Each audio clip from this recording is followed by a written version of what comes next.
स्वागत है आप सभी का इनोवेटिव कोचिंग सेंटर में। आज हम बात करने वाले हैं कक्षा 9वीं के ज्योग्राफी के बारे में। इसमें चैप्टर फर्स्ट की वीडियो ऑलरेडी अपलोड हो चुकी है। ये सेकंड चैप्टर की वीडियो अपलोड होने वाली है। इसको मैंने पार्ट में डिवाइड किया है क्योंकि यहाँ पर जितने भी टॉपिक हमें गिवन है वो सारे टॉपिक हैं वो काफी इंपॉर्टेंट है। जिसमें हम बात करेंगे हिमालयस के बारे में, डेक्कन प्लेटूज के बारे में, पेनिसुलास के बारे में, डेजर्ट्स के बारे में, प्लेन के बारे में और आइसलैंड्स के बारे में। तो मैंने क्या किया है, इन सब के लिए एक अलग अलग वीडियो ने पार्ट में डिवाइड कर दिया है। तो सेकंड चैप्टर आपका काफी नॉलेजेबल चैप्टर है, इसलिए मैंने इसको चैप्टर में या पार्ट में डिवीजन किया है। तो इन सब चीजों के बारे में डिस्कस करेंगे, लेकिन आज जो हमारी वीडियो होने वाली है वो केवल हिमालय के बारे में होगी।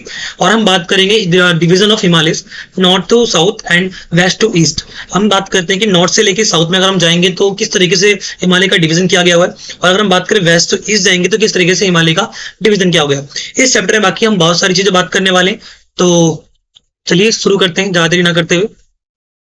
तो देखिए, जो हमारा पहला चैप्टर होने वाला है, अगर हम बात करें भारत की भौतिक विशेषताएं यानी फिजिकल फीचर ऑफ इंडिया, जिसमें हम बात करने वाले हैं कुछ हिमालय के बारे में कि यहाँ पर हिमालय का विभाजन कैसे किया गया है, वो हम बात पढ़ेंगे। इसमें हम बात करेंगे मरुस्थल के बारे में, मरुस्थल क्या होते हैं इसके बारे में बात करेंगे, डेजर्ट्स के बारे में, प्लेन प्लेन के बारे में, ठीक है, मैदानी, जिसको मैदानी इलाका भी कहते हैं, मैदानी इलाका क्या है। इसके बाद हम बात करेंगे कुछ आइसलैंड्स के बारे में, आइसलैंड क्या होते हैं, इंडियन सी कोस्टल लाइन तटरेखाएं क्या होती हैं, तटरेखा के विभाजन किस प्रकार किया गया है।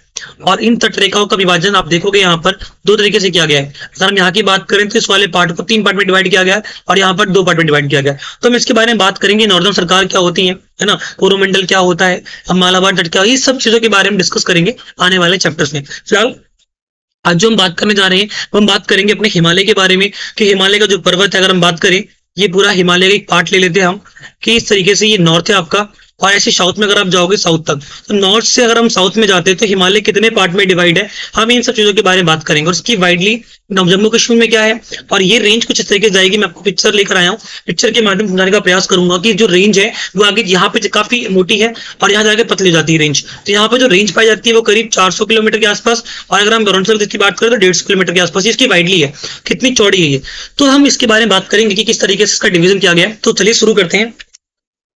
तो देखो, बात करते हैं कि जो हिमालय पर्वत है वो हमारे नॉर्थ में स्थित है, पता है आपको। और अगर हिमालय ना रहे तो आपको पता होगा कि जितने भी जम्मू कश्मीर और बाकी जो नॉर्थ ईस्ट के नॉर्थ के जो एरियाज हैं वो ठंड के चपेट में आ जाएंगे, क्योंकि ये एक वो जो कोल्ड विंड आती है, जो ठंडी हवाएं आती हैं, और हवाओं को रोकने का भी काम करता है हिमालय पर्वत, ठीक है। इसलिए ये नॉर्थ में है, ध्यान रखना। इसलिए आप देखोगे कि उतनी ठंड नहीं पड़ती जितनी ठंड पड़नी चाहिए, जैसे कि स्नो फॉलिंग या बर्फ जम जाना, उतनी व्यापक स्तर पर ये संभावना वहां पर नहीं बन पाती, क्योंकि हिमालय वहां पर क्या करता है, कोल्ड वेव को रोक के रखता है। जो कोल्ड विंड वाली हवाएं, जो ठंडी हवाएं हैं, उन हवाओं को रोकने का काम करता है कौन, हिमालय पर्वत। तो अगर हम बात करें हिमालय पर्वत ठंडी हवाओं से रोकने का भी काम करता है, वरना नॉर्थ भारत की बात करें तो पूरा नॉर्थ भारत ठंड की चपेट में आ जाता है। देखोगे आप यहाँ पर हिमालय पर्वत भारत की उत्तरी सीमा पर स्थित है और यह विश्व की सबसे ऊंची पर्वतमाला है, और इस पर्वत का राजा भी कहा जाता है। अगर हम बात करें पर्वतों का राजा, क्यों, क्योंकि इसी की वो शैलियां हैं। अगर हम बात करें इसी की वो डिविजन है जो अलग अलग पार्टों में डिवाइड है। अगर हम बात करें यही जो शैली, जो अगर आप देखोगे यहाँ से अगर ये पूर्वर के राज्य चले जाती है, अगर हम बात करें पूर्वोत्तर के राज्यों में जाती है, तो वहां पर इसे कहते हैं पूर्वांचल। क्या कहते हैं, पूर्वांचल, पूर्वांचल श्रृंखलाएं कहते हैं। इसमें आप देखोगे मिजो हिल है, नागा हिल है, उसके बारे में बात करेंगे आने वाले चैप्टरों में, डोंट वरी, ठीक है। तो ये बात बहुत इंपॉर्टेंट है कि भाई किस तरीके से इनको अलग अलग नामों से जाना जाता है। और ये माना गया कि जो ये जो पूर्वांचल की जो रेंज है, इन पूर्वांचल के रेंज की पार्ट है कौन, अंडमान निकोबार, ठीक है। तो डिस्कस करेंगे आगे वाले चैप्टर में, डोंट वरी। सब यहाँ पे देख सकते हो कि the Himalaya is like along with the northern border of India, it is the highest mountain range in the world and is often called the above of snow. अगर बात करें पर्वतों का राजा भी कहा गया है। अगर हम इसकी विस्तार की बात कर लें कि इसकी जो पूरा स्ट्रेच है वो कितना है, तो 2400 किलोमीटर का स्ट्रेच। अगर बात करें कितनी लंबाई है इसकी, ठीक है, कितनी लंबाई में फैला हुआ है, तो अप्रोक्सीमेटली अगर बात करें तो 2400 किलोमीटर। अगर हम बात करें 2400 किलोमीटर तक इसका फैलाव रखा गया है। किसका, हिमालय पर्वतों का फैलाव है वो कितना है, 2400 किलोमीटर के आसपास माना गया है, ठीक है। इसकी चौड़ाई मैंने कहा ना कि जो चौड़ाई है, अगर हम बात करें वाइडली चौड़ाई, तो मैं आपको मैप दिखाता हूँ एक। देखो ये मैप, अगर आप यहाँ की चौड़ाई की बात करोगे तो ये चौड़ाई यहाँ पर कितनी है, 400 किलोमीटर के आसपास है। और जब यही रेंज अगर हम बात करें पूर्वांचल में ले जाती है, तो यहाँ पर ये रेंज ले जाती है कितनी, 150 किलोमीटर के आसपास, ठीक है। लेकिन यहाँ पे काफी ज्यादा मोटी है और यहाँ पर क्या जा रही है, पतली जा रही है, ठीक है। तो ये बहुत इंपॉर्टेंट क्वेश्चन और पूछा भी गया हुआ है कि जो हिमालय की चौड़ाई है वो जम्मू कश्मीर में कितनी है, और अगर हम बात करें पूर्वांचल के राज्यों में कितनी है। तो इस तरीके से आपको देखना होगा कि जम्मू कश्मीर के अंतर्गत ये करीब इसकी चौड़ाई पाई जाती है वो करीबन 400 किलोमीटर के आसपास पाई गई है। और अगर हम बात करें पूर्वांचल में तो ये 150 किलोमीटर के आसपास पाई गई है, ठीक है। तो ये बात आपको ध्यान रखना है, यहाँ से एक नंबर क्वेश्चन आने की पूरी पूरी चांसेस बनते हैं। आगे आ जाइए। हिमालय का निर्माण टेक्टोनिक प्लेटों की टक्करों से हुआ है, ठीक है, और भारत प्लेट और यूरेशियन प्लेट के टकराव से पर्वतमाला बनी है। देखो बहुत पहले की बात है, अगर यहाँ पे यूरेशियन प्लेट था और एक भारतीय प्लेट, तो देखो ये देखो हम प्लेट्स के बारे में बात करेंगे, डिस्कस करेंगे, एक चैप्टर है आपका, मैं उसके ऊपर अलग से वीडियो बना दूंगा। तो जब दो प्लेटें आपस में मिलती हैं, देखो एक प्लेट मान लो ऐसे है और एक प्लेट आपस में ऐसे है, जब ये प्लेटें आपस में टकराती हैं तो ये जो सिरा होता है ऊपर उठ जाता है, और वही जो ऊपर उठता है उसी को माउंटेन कहते हैं, ठीक है। तो ये कैसे उठता है, क्यों उठता है, क्या गतिविधियां होती हैं, तो उसके बारे में बात करेंगे। इसमें देखो ट्रेंच कैसे बनती है, खाई कैसे बनती है। देखो एक चीज समझाता हूँ, ये मान लो दो प्लेटें हैं, जब ये दो प्लेटें एक दूसरे के सामने आएंगी, आपस में सामने आएंगी, तो क्या होगा, ये पर्वतमाला जब टकराएगी तो ये ऊपर उठ जाएगी, और ये ऊपर जो उठेगी वही माउंटेन का रूप हो जाएगा। लेकिन अगर ये दोनों ही जो प्लेटें हैं अगर एक दूसरे के अपोजिट डायरेक्शन में जाती है, विपरीत दिशा में जाती हैं, तो यहाँ पर ट्रेंच बनती है, खाई बनती है। तो हम डिस्कस करेंगे प्लेटों के बारे में, जब प्लेट के बारे में पढ़ेंगे तो मैं आपको सारी चीजें पढ़ाऊंगा, समझाऊंगा कि प्लेटें कैसे चलती हैं, डोंट वरी, ठीक है। आगे चलिए, हम बात करते हैं हिमालय को मुख्य 3 भागों में बांटा गया। बिल्कुल, जो हिमालय का डिवीजन किया गया वो बेसिकली कितने पार्ट में किया गया, 3 पार्ट्स में किया गया। अगर बात करते हैं Himalaya divided into the 3 main parallel range, ठीक है, इसमें 3 पैरेलल रेंज में इसको डिवाइड किया गया हुआ है। पहला आपका आता है हिमेंद्री आता है, दूसरा लेजर हिमालय आता है, तीसरा आपका शिवालिक आता है। तो अभी हम बात करेंगे एक एक करके सबके फीचर के बारे में डिस्कस करने वाले हैं कि हिमांद्री इसको हम ग्रेट हिमालय कहते हैं, इसके क्या फीचर्स होते हैं, और एक आपका लेजर हिमालय आता है, लेजर हिमालय क्या फीचर्स हैं, और शिवालिक क्या फीचर्स हैं। ध्यान रखना तीनों के फीचर्स पूछे जा सकते हैं, इसीलिए मैं आपको पॉइंट पॉइंट में समझा भी दे रहा हूं। आप चाहो तो यहाँ से नोट्स भी लिख सकते हो वीडियो को पॉज करके, ठीक है बेटा। अगर फिर भी कुछ डाउट होता है तो आप मुझे कमेंट बता सकते हो, मैं उसके ऊपर एक अलग से वीडियो बना दूंगा, आपकी डाउट क्लियर कर दूंगा, ठीक है। बाकी ज्यादा जानकारी के लिए हमारा टेलीग्राम चैनल भी ज्वाइन कर सकते हो। चलिए आगे बात करते हैं सबसे ऊंची श्रेणी जिसमें माउंट एवरेस्ट और कंचनजंगा जैसे शिखर आते हैं। तो क्या आप देखो the highest range is include speak the mountain Everest and Kanchenjunga. तो यहाँ पे शिखर यानी रेंज होती है, जो ऊंचाई वाली जो रेंज होती है ना, ऐसे देखोगे तो ये पहले वाले जो ग्रेटर हिमालय होते हैं इसमें सबसे ज्यादा हाईएस्ट रेंज वाली माउंटेन पाई जाती है, जिसमें आप ये देखोगे माउंट एवरेस्ट है, ठीक है, कंचनजंगा है, जिनकी जो रेंज है वो अप्रोक्सीमेटली अगर हम बात करें 6000 मीटर से अबव मानी जाती है। और 6000 मीटर से जितने भी अबव रेंज वाली माउंटेन्स हैं वो कहाँ पाई गई है, ग्रेटर हिमालय में पाई गई है। ग्रेटर हिमालय में ऐसे पहाड़ पाए गए हैं जिसके शिखर है, उनकी शिखर कम से कम 6000 मीटर ऊंचा है। हम बात करें उनकी जो ऊंचाई है वो कितनी है, 6000 मीटर, ठीक है, जिसमें आप देखो कंचनजंगा भी है एक आपकी, और एक आपकी माउंट एवरेस्ट भी है, ठीक है बेटा। ये वो रेंज है, देखो ये आपके बुक्स में नहीं मिलेंगी, इसको मैंने अपने तरीके से नोट्स में बनाया है जो काफी इजी लैंग्वेज को समझ में आ जाए। अगर मैं आपको सारी चीजें लिखवाता तो वीडियो लॉन्ग हो जाती है और आपको इतना इंटरेस्ट भी नहीं आता, ठीक है। तो यहाँ पर देखोगे आपकी कितना 6000 मीटर से जितनी भी ऊपर शिखर वाली जितनी माउंटेन्स हैं, पहाड़ है, वो कहाँ पाई गई है, ग्रेट हिमालय का पार्ट है, जिसमें आपके दो सबसे ज्यादा इंपॉर्टेंट को आपके बुक्स में बहुत सारे दे रखे, लेकिन दो आप याद रख लेना, एक माउंट एवरेस्ट और एक कंचनजंगा है, ठीक है। आगे आ जाओ, यह सामान्यतः हिमालय का भाग होता है जो सदैव बर्फ से ढका रहता है। जितनी भी ग्लेशियर्स पाई जाएंगी, अगर हम बात करें तो generally is a part of the Himalaya which is allows the covered with the snows. जितनी भी ग्लेशियर्स पाई गई हैं, ठीक है, जो ग्लेशियर्स होती है वो कहाँ पाई गई है, ग्रेटर हिमालय में पाई गई। जैसे हम कहते हैं ना ग्लेशियर पिघल रहा है ग्लोबल वार्मिंग की वजह से, उससे वाटर लेवल बढ़ेगा, और वाटर लेवल बढ़ने से क्या होगा, कुछ देशों के जो अस्तित्व है वो खतरे में आ जाएंगे, इसमें मालदीव है, बांग्लादेश है, ऐसे बहुत से पार्ट है। चलो वो अलग, एक ग्लोबल वार्मिंग का पार्ट वो अलग हो जाएगा, लेकिन यहाँ पर आपको जनरली डिस्कस क्या करना है कि ग्रेटर हिमालय वो पार्ट होता है जो हमेशा स्नो, अगर हम बात करें बर्फ से ढका होता है, नहीं जो पार्ट्स होते हैं वो ग्लेशियर, जो बर्फ का पहाड़ भी कहा गया है, ठीक है बेटा। तो वो कहाँ पाई गई है, वो ग्रेटर हिमालय पाई गई। ध्यान रखना सभी हिमालय में नहीं, क्योंकि इसमें 3 तरह के हिमालय पाए गए हैं, ग्रेटर हिमालय, लेजर हिमालय, शिवालिक, ठीक है। तो हम बात करने वाले हैं तो ये जो ग्लेशियर्स पाई गई किसमें पाई गई, ग्रेटर हिमालय में पाई गई है, ठीक है बेटा। आगे, हिमालय का यह भाग क्रोड ग्रेनाइट से बना हुआ है। This part of the Himalaya is made up to the crude granite. जितने भी ग्रेनाइट्स पत्थर जिसके नाम सुना है ना, तो इसके जो पत्थर होते हैं वो ग्रेनाइट पत्थर से बने गए हैं, ठीक है, ध्यान रखना, ठीक है, क्लियर है। तो ये था आपका क्या, ग्रेटर हिमालय। आज हम बात करने वाले हैं आगे हिमाचल लेजर हिमालय, इसको हिंदी में हिमाचल हिमालय भी कहते हैं, ठीक है, या इसे मध्य हिमालय भी कहते हैं, ठीक है बेटा। तो ये हम बात करने वाले लेजर हिमालय क्या होती है। लेजर हिमालय का पार्ट क्या है, basically we can say the central part of the Himalaya is also known as the middle Himalaya. अगर हम बात करें, देखो ये 3 श्रेणी मान लेते हैं, ये नॉर्थ, ये साउथ, जो हम डिवीजन पढ़ रहे हैं हिमालय का वो नॉर्थ से लेके साउथ का डिवीजन पढ़ रहे हैं, ठीक है। जैसे मान लेते हैं ये हमारा एक भारत का ऊपर नॉर्थ का एरिया है, तो ये जो रेंज निकली हुई है ये मान लो 3 तरह के हिमालय हैं, तो यहाँ से नॉर्थ, और ये हमारा क्या है साउथ। इसकी जो ऊपर वाली श्रेणी पाई गई है ये हमारी ग्रेटर हिमालय है, बीच वाला जो श्रेणी है ये हमारा लेजर हिमालय है, थर्ड हमारा जो है वो क्या है, the outer part of the Himalaya which is known as a Shivalik, ठीक है। जो हिमालय का बाहरी भाग है उसे क्या बोला गया है, शिवालिक बोला गया है। तो ध्यान रखना 3 तरह के रेंज मैंने समझा भी दिया, आगे मैंने एक मैप भी रखा है उसके माध्यम से मैं समझा दूंगा, ठीक है बेटा। तो पहली वाली ग्रेटर हिमालय, दूसरा lesser Himalaya, third is the Shivalik. ठीक है, तो देखो बात करते हैं हिमालय मध्य भाग को, हिमालय का जो मध्य भाग है, मध्य भाग क्या बोला गया, हिमालय जाना था। आप देखोगे जो मिडल हिमालय है उसे क्या बोला गया, हिमालय यानी लेजर हिमालय कहा गया। श्रृंखला का निर्माण अत्यधिक संपीड़ित पर्वतीय शैलों से हुआ है। अगर हम बात करें जितनी भी ज्यादा जो व्यवस्थाएं हैं या मान लो जो पत्थर हैं वो लगातार परिवर्तित होती गई हैं, उन्हीं परिवर्तित होने से जो प्लेटों के खिसकने से क्या देखा गया कि यहाँ पर एक मिडल हिमालय का निर्माण माना गया है। The chain of the form by the highly compressed the metamorphic rocks, ठीक है, जितने भी छोटे छोटे पत्थर है जो नए तरीके से पत्थर आते हैं उस तरीके से इनका निर्माण किया गया। Its height generally found to be the between the 3700 metre to 4500 metres. It's the wide of, देखो ध्यान रखना, जो ये हिमालय अगर हमने पहले ही बात करी तो इसमें जो रेंज पाई गई थी वो 6000 मीटर से ऊपर वाली रेंज में थी।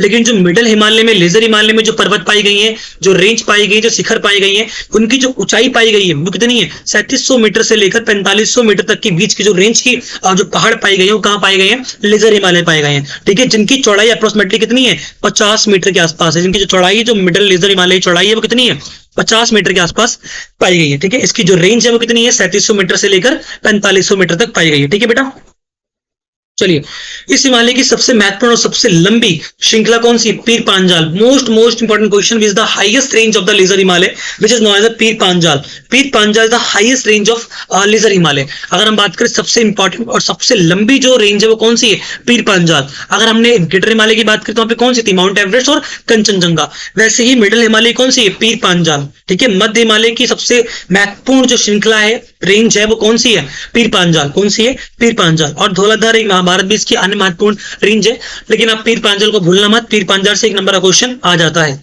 ठीक है बेटा, Pir Panjal is the highest range of विश्व हिमालय, तो we can say is the highest range of greater Himalaya, sorry lesser Himalaya. ठीक है बेटा, आगे आ जाओ। हिमालय के इस भाग में कुल्लू जैसी घाटियां स्थित है। इस भाग को सामान्यतः पहाड़ी नगरों के नाम से जाना जाता है। Basically which is the valley of towns.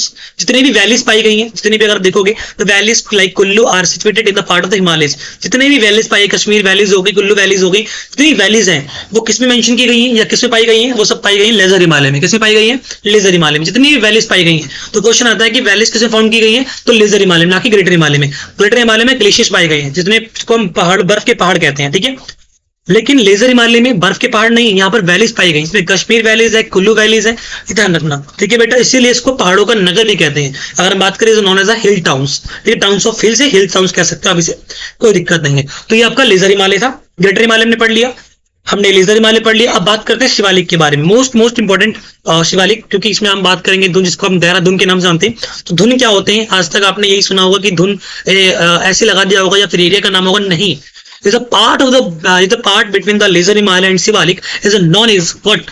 अगर हम बात करें यहाँ पे जो थोड़ी सी स्पेलिंग मिस्टेक हो गई, सॉरी, इसको देख लेना। ठीक है, डब्ल्यू। तो यहाँ पर जो लेजर हिमालय और जो ग्रेट क्या नाम है, शिवालिक है, इसके बीच का जो पार्ट है वो क्या है, वो धुन माना गया। क्या माना गया है, धुन। जैसे मान लो तीन हमने क्या बनाई थी, रेंज बना दी, ग्रेटर हिमालय, लेजर हिमालय और शिवालिक। इनके बीच का जो पार्ट है, the part between the lesser Himalaya and Shivalik is known as a Dun. तो आगे हम डिस्कस करने वाले हैं, डोंट वरी। ठीक है, तो बात करते हैं सबसे निचली पर्वत श्रृंखला। ये नवीनतम और सबसे कम ऊंचाई वाली रेंज की है। जाहिर सी बात है, सबसे नीचे है, सबसे नीचे है और सबसे नवीनतम, सबसे नई श्रेणी है।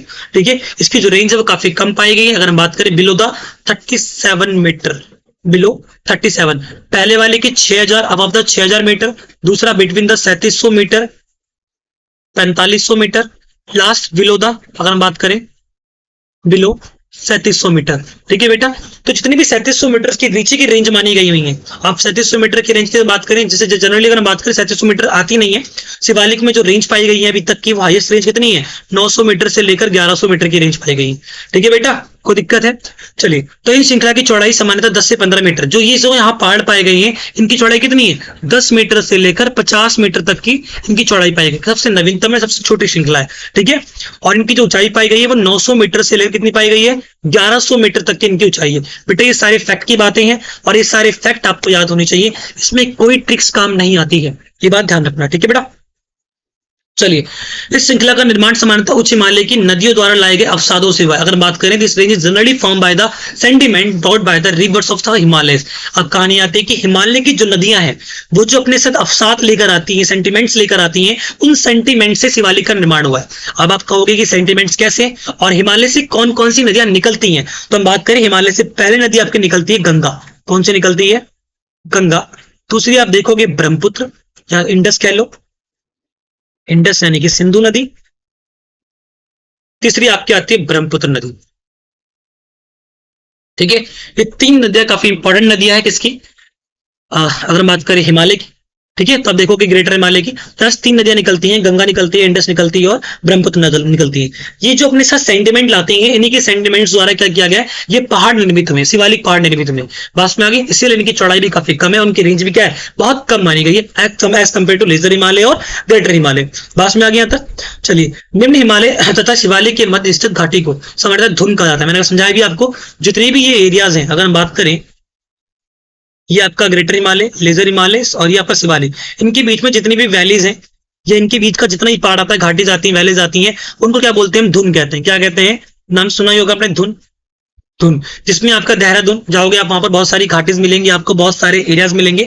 तो जितने भी एरियाज हैं उसको क्या बोला गया, धुन बोला गया। इसमें आपका देहरादून है, कोटली धुन है, पाटली धुन है। ठीक है, 3 तरह के धुन है। इसके बारे में आप पढ़ लेना। पढ़ना क्या है, बस आप 9th के हिसाब से और आपके लेवल के हिसाब से इतना बहुत इनफ है। आपको बस ये सारी चीजें फ्यूचर याद रखनी है। ठीक है, तो आपको चीज समझ में आ जाएंगी, कोई दिक्कत है। तो देहरादून क्या है, कोटली धुन क्या है, पाटली धुन क्या है। बेसिकली धुन क्या होता है, धुन अगर हम बात करें तो ये मध्य हिमालय और शिवालिक के बीच का भाग होता है, जिसको हम धुन कहते हैं। इसमें 3 तरह के धुन आते हैं, देहरादून आता है, कोटली धुन आता है, पाटली धुन आता है। ये आपके एरिया के नाम है और ये एरिया लोकेट करते हैं शिवालिक और मध्य हिमालय के बीच में। ठीक है बेटा, चलिए आगे चलते हैं। देखो ये मैप है जहां मैंने आपको समझाया है। जैसे मान लेते हैं कि ये पूरा पार्ट जो अभी ग्रेटर हिमालय का है, दिख रहा होगा आपको, और ये आपका जो पार्ट है लेजर हिमालय और ये आपका शिवालिक है। लेजर हिमालय और शिवालिक के बीच में क्या है, धुन है। ये देखो यहाँ पर इतनी चौड़ी है, लेकिन यहाँ पर जाकर कम हो जाती है। ठीक है, क्योंकि बाकी पार्ट चाइना में भी तो है इसका। ठीक है, तो ये पार्ट यहाँ पर जाकर कम हो जाती है, इसलिए आप देखोगे यहाँ पर इनकी चौड़ाई 400 मीटर तक पाई गई है, 400 किलोमीटर तक पाई गई है, और यहाँ पर 150 किलोमीटर तक पाई गई है। गॉट इट बेटा, चलिए आगे। अगर हम इसकी इंपॉर्टेंस की बात कर दें तो इसकी इंपॉर्टेंस क्या है कि, तो बात करेंगे हिमालय भारत को ठंडी हवाओं से बचाता है। मैंने को पहले ही कहा कि यहाँ पर जो कोल्ड विंड आती है, वो कोल्ड विंड से क्या करता है, ये इसको सिक्योर करता है इंडिया के नॉर्दर्न पार्ट को।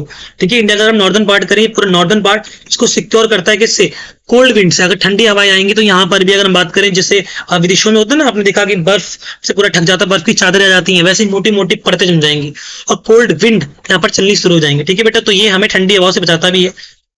और जैसे अगर हम बात करें कोल्ड का, जो तो विंड स्टॉर्म्स आते हैं, उनसे भी हमें सिक्योर करता है। ठीक है, at the nature barrier protecting India from the cold wind from central Asia. ये नदियों का स्रोत गंगा, जमुना, ब्रह्मपुत्र आदि है। जाहिर सी बात है बेटा, इसका इंपॉर्टेंस क्या है हिमालय के, तो ये भारत के अंतर्गत 3 महत्वपूर्ण बहने वाली नदियां, अगर हम बात करें, एक आपका सिंध, एक आपकी गंगा और एक आपका हम बात करें ब्रह्मपुत्र। ठीक है, तो ये 3 महत्वपूर्ण नदियां जो पानी के सोर्स माने गए हैं, उसका भी एक धर्म जाता है। अगर हम बात करें, वो नदियों को प्रोवाइड करने वाला भी कौन है, हिमालय है। तो 3 नदियां कहां से आती हैं, हिमालय से आती हैं, जो कि भारत के अंतर्गत एक महत्वपूर्ण कृषि के स्रोत के लिए पानी की व्यवस्था भी करती है। ठीक है, या जैव विविधता पाई जाती है और यह पर्यटन का प्रमुख केंद्र। जाहिर सी बात है बेटा, हिमालय क्या है, यहाँ पर बायोडाइवर्सिटीज पाई जाती है, फॉरेस्ट है, यहाँ पर जंगल भी है, और ये पॉपुलर किस के लिए, पिलग्रिम्स के डेस्टिनेशन एंड टूरिस्ट के लिए। ठीक है बेटा, यहाँ पर टूरिस्ट का स्पॉट भी बना हुआ है जहाँ पे लोग घूमने जाते हैं, और ये इसलिए इंपॉर्टेंट भी बन जाता है। ठीक है बेटा, चलिए अभी तक जो हमने पढ़ा वो डिवीजन था हिमालय का, लेकिन नॉर्थ टू साउथ था। ठीक है बेटा, यानी हमने क्या किया, नॉर्थ से लेकर साउथ तक का डिवीजन पढ़ा था, लेकिन हिमालय को वेस्ट से लेकर साउथ में भी डिवाइड किया गया। अगर हम बात करें, ये आपका वेस्ट का पार्ट है, और ये इधर हम बात करें, ये आपका ईस्ट का पार्ट है। ठीक है बेटा, तो ये आपका मान के चलो वेस्ट, और ये आपका हो गया ईस्ट। तो जब हम वेस्ट से लेकर ईस्ट में जाते हैं, तब भी हिमालय को डिवीजन करते हैं, और इस बेस पर हम रिवर्स, जो हमारी रिवर्स होती हैं, जो हमारी वैलीज होती हैं, उसके ब्याह पर इसको डिवाइड करते हैं। तो अगर हम बात करें इसको मोटा मोटी वेस्ट से लेकर ईस्ट पर 3 पार्टों में डिवाइड किया। अब यहाँ पर भी क्वेश्चन आता है, नॉर्थ से लेकर आप साउथ में जाओगे तो हिमालय को 3 पार्ट में डिवाइड किया गया। अगर हम बात करें, 3 भागों में विभाजित किया गया हुआ है, greater Himalaya, lesser Himalaya, Shivalik, 3 part हो गए। लेकिन जब हम वेस्ट से लेकर ईस्ट में जाएंगे तो यहाँ पर क्या देखा गया है, इसको 3 पार्ट में डिवाइड किया गया। किसके पार्ट में, सॉरी 4 पार्ट में डिवाइड किया, sorry I am really sorry, extremely sorry. तो यहाँ पे 4 पार्ट में डिवाइड किया गया है। जैसे पंजाब हिमालय आता है, कुमाऊं हिमालय आता है, नेपाल हिमालय आता है और असम हिमालय आता है। तो 4 पार्ट में डिवाइड किया गया है वेस्ट टू ईस्ट में, तो वही हम डिस्कस करने वाले हैं। ठीक है, along with the division of the Himalayas into north and south, it has also been divided from west to east. This division is generally done by the basis of the river valleys which is the following. ठीक है, मैंने को समझा दिया कि अगर हम waste से लेकर ईस्ट में जाएंगे तो इसको 4 पार्टों में डिवाइड किया गया है, वो जो हिमालय नीचे है, और इसका जो बेसिस है वो क्या है, रिवर है, वैलीज है, इनके बारे में। ठीक है, डिस्कस करते हैं। तो अगर हम बात करें कि जब भी हम वेस्ट से लेकर ईस्ट में जाएंगे तो पहला जो डिवीजन है वो इंडस और सिंधु। अगर हम बात करें यहाँ पर सतलज और इंडस, सतलज और इंडस यानी कि सतलज और हिंदू इस सिंधु, इन दोनों की बीन नदियों के बीच का जो पार्ट है, किसके बीच का, सतलज और इंडस, इन जैसे मान लो नदियां हैं, इन नदी दोनों नदी के बीच का जो पार्ट है उसको क्या बोला गया है, पंजाब हिमालय बोला गया। क्या बोला गया हुआ है, पंजाब हिमालय बोला गया। बात में आ गया, जो नदियां सतलज और सिंधु नदी के बीच का जो पार्ट है उसे हम क्या बोला गया था, हिमालय का पंजाब हिमालय। हिमालय का वो भाग जो सामान्यतः सिंधु और सतलज नदियों के बीच में पाया जाता है उसे हम क्या बोलते हैं, पंजाब हिमालय। देखिए, the part of the Himalaya situated between the Sutlej and Indus is called Punjab Himalaya. बस में आ गया तक। आगे देखोगे आप, सतलज और काली नदी के बीच स्थित जो हिमालय होता है उसे क्या बोलता है, कुमाऊं हिमालय। ठीक है, the part of the Himalaya situated between the Sutlej and Kali rivers is also known as Kumaon Himalaya. ठीक है, जो सतलज और काली नदी के बीच का जो भाग पाया जाता है हिमालय का उसे हम क्या बोलते हैं, कुमाऊं हिमालय। क्या बोलते हैं, कुमाऊं हिमालय। ये मोस्ट इंपॉर्टेंट क्वेश्चन है, 1 नंबर क्वेश्चन पूछ सकते हैं। कुमाऊं हिमालय किन रिवर के बीच में लोकेट करती है, नेपाल हिमालय किस रिवर के बीच में लोकेट करती है, असम किस में लोकेट कर रहा है, पंजाब किस में लोकेट कर रहा है। यहां से क्वेश्चन आने की पूरी संभावनाएं बनती है और आपकी जनरल नॉलेज के लिए भी इंपॉर्टेंट है। ठीक है बेटा, आगे देखोगे आप, तो अगर बात करें काली और तिस्ता, जो काली रिवर है और तिस्ता रिवर है, इन दोनों के बीच का जो पार्ट है हिमालय का उसको क्या बोले, नेपाल हिमालय। क्योंकि इसका मोस्टली जो पार्ट आता है वो नेपाल में आता है, इसलिए क्या नाम रखा गया था, नेपाल हिमालय रखा गया। ठीक है बेटा, आगे देखोगे आप, तिस्ता और दिहांग। तिस्ता दिहांग एक ऐसी नदी जो असम में बहती है। ठीक है, तो तिस्ता और दिहांग के बीच का जो पार्ट है उसे क्या बोला गया, असम हिमालय। ये हिमालय का वो पार्ट है जो मोस्टली असम में लोकेट करता है, जिसे मैंने आपको मैप समझाया। देखो ये इंडस रिवर है जो कि यहाँ से होते हैं पाकिस्तान में निकल जाती है, और ये आपके सतलज है, दिख रहा है आपको। तो अगर हम वेस्ट टू ईस्ट में जा रहे हैं, देखो यार वेस्ट टू ईस्ट में जा रहे हैं, तो ये जो पार्ट है हमारा, इसको जो मैं कलर चेंज कर लेता हूं ताकि आपको अच्छे तरीके समझ में आ जाएगा। ये ब्लैक ले लेता हूं, तो ये जो पार्ट है हमारा, ये वाला पार्ट दिख रहा है आपको, ये जो पार्ट है ये हमारा कौन सा पार्ट है, ये हमारा पंजाब हिमालय। क्या है हमारा, पंजाब हिमालय। ठीक है, अब देखोगे ये तो किसके बीच में, इंडस और सतलज के बीच में। लेकिन ये देखो, ये आपका सतलज यहाँ खत्म हो रही है, दिख रहा है आपको, सतलज खत्म हो रही है, सतलज और ये काली दिख रहा है आपको। सतलज और काली के बीच की जो हिमालय से क्या बोला गया है, कुमाऊं हिमालय। क्या बोला गया है, कुमाऊं हिमालय। ठीक है बेटा, कुमाऊं हिमालय। अब देखोगे ये काली रिवर है और ये तिस्ता रिवर, दिख रहा है आपको, तिस्ता रिवर से बह रही है। तो इसका जो मोस्टली जो हिमालय का पार्ट है वो नेपाल में लोकेट कर रहा है। कहाँ लोकेट कर रहा है, नेपाल। तो इसलिए इसी के नाम पे क्या रखा गया, इसको बोला गया नेपाल हिमालय। नेपाल का वो भाग जो कहाँ, सॉरी हिमालय का वो भाग जो कहाँ लोकेट कर रहा है, नेपाल में लोकेट कर रहा है। और एक किन दो नदियों के बीच में है, तो काली रिवर के बीच में है और तिस्ता रिवर के बीच में, जिसका बीच का जो पार्ट पाया गया उसे क्या बोला गया हुआ है, अगर हम बात करें नेपाल हिमालय। क्या बोला गया है, नेपाल हिमालय। अब एक हिमालय आपका आता है तिस्ता, और एक होता है आपका दिहांग। तो दिहांग बोला गया, लेकिन ये दिहांग रिवर। ठीक है, देखना, तो इनके बीच का जो हिमालय पाया गया है क्या बोला गया हुआ है, इसको बोला गया असम हिमालय। क्या बोला गया है, असम हिमालय। क्यों, क्योंकि इसका मोस्टली पार्ट कहाँ लोकेट कर रहा है, असम, ये पूरे एरियाज में लोकेट कर रहा है। दिख रहा है आपको, तो दिक्कत है। तो इसके बीच में देखो, अगर हम वेस्ट से लेकर ईस्ट आए हैं, इसीलिए इसको 4 पार्ट में डिवाइड किया गया, और नॉर्थ से लेकर अगर हम बात करेंगे साउथ में तो 3 पार्टों में डिवाइड है। ठीक है बेटा, तो ये था आपका डिवीजन ऑफ हिमालय। इसको हमने बहुत गहरे तरीके से पढ़ा है। देखो ये दिख रहा है आपको, ये एक और मैप है जिसमें मैंने समझा रखा है, आप इसको नोट कर सकते हो, लिख सकते हो, नाम के साथ है, सारी चीजें क्लियर कर रखी है मैंने यहाँ पर। ठीक है बेटा, तो ये आपके टॉपिक्स जो मैंने आज आपके बारे में डिस्कस किया। अगर आपको इस पूरे चैप्टर में कुछ भी दिक्कत है तो आप मुझसे कमेंट में पूछ सकते हो। बाकी अगर आप और कुछ जानना चाहते हो तो आप कमेंट करके कमेंट कर सकते हो, मैं उसके बारे में एक अलग से वीडियो बना दूंगा। बाकी कैसी लगी हमारी वीडियो, लाइक करें, सब्सक्राइब करें, शेयर करें। ठीक है, और कुछ भी डाउट आता है तो मुझसे आप पूछ सकते हो। चलिए मिलते हैं नेक्स्ट क्लास में एक नए टॉपिक के साथ। धन्यवाद।